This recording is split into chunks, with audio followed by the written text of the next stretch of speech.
Hello everybody, RubberCMNT here, and I'll be showing you my top 10 most underrated Terraria weapons. Number 1. Sky Fracture. The reason I chose this weapon as my first pick is because it's a very versatile weapon and can be obtained very early right after beating the Wall of Flesh. It's obtained via crafting, by combining the magic missile, 2 light shards, and 16 souls of light. It's one of the most unique magic weapons in my opinion, as its projectiles are light swords that can take on many appearances. It does a good amount of damage for its class, but it's overshadowed by flashier weapons later on. Number 2. Vampire Knives. For my next pick, I chose the counterpart to the Shadow Flame Knives. The Vampire Knives are a melee weapon that can be thrown and inflict lifesteal on enemies. Lifesteal makes this weapon extremely useful from early hard mode all the way through to post-plant Terra. It significantly increases your chances of surviving boss fights as a solo player. However, this weapon is rarely used in multiplayer, since lifesteal is heavily nerfed when teammates are present, and most co-op players favor a higher damage melee weapon instead.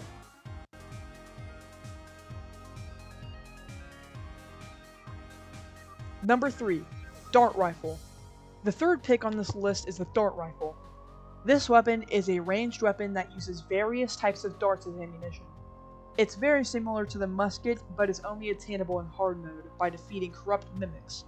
In my opinion, this weapon is best used with crystal darts, as they can ricochet off walls and deal high amounts of damage. Unfortunately, the Dart Rifle gets dropped by many players who assume darts are gimmicky and never give it a proper chance.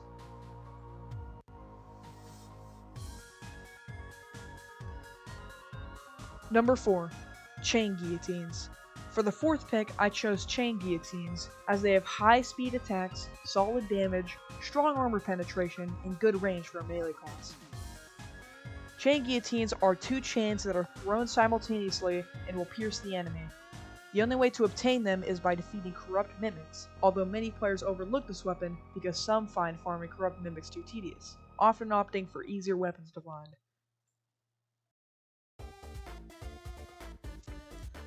Number 5. Shadow Flame Knife. The fifth pick for this list are the counterparts to the Vampire Knives. The Shadow Flame Knives are throwing weapons with high speed, solid armor penetration, and the ability to inflict the Shadow Flame debuff. Its auto-fire function makes them function similar to ranged weapons. They're excellent for early hard mode and can carry you up to the mechanical bosses. These weapons are very useful in any environment, but in my opinion are more effective in close quarters areas. The only downside is that they can only be obtained by defeating a goblin summoner during a hard mode goblin invasion, and the drop rate is low, so many players miss the chance to get it.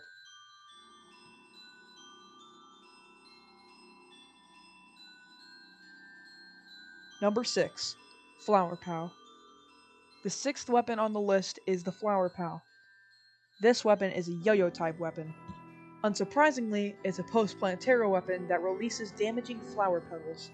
It has long range, good sustain, and decent damage, especially when paired with yo-yo specific accessories. However, it's often overshadowed later in the game by stronger yo-yos like the Eye of Cthulhu or the Terrarian.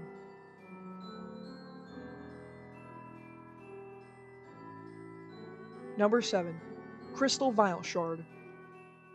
The successor to the V-Light Horn, the Crystal Vial Shard is a low-range, magic-type weapon that has low damage but compensates with having high armor piercing and inflicting the Ichor debuff, which makes it a beast in early hard mode. Its visual appearance is a colorful stream of purple shard projectiles that can go through walls. In my opinion, I think its only disadvantage is that it has an awkward firing curve, but once you get used to it, it absolutely melts your enemies.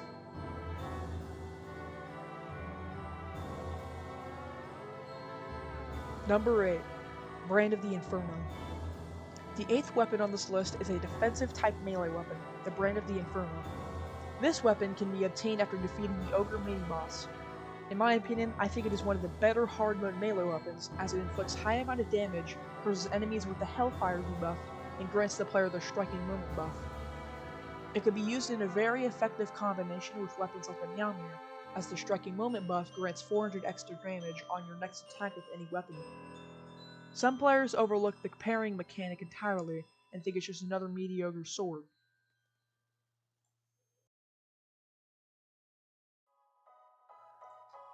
Number 9.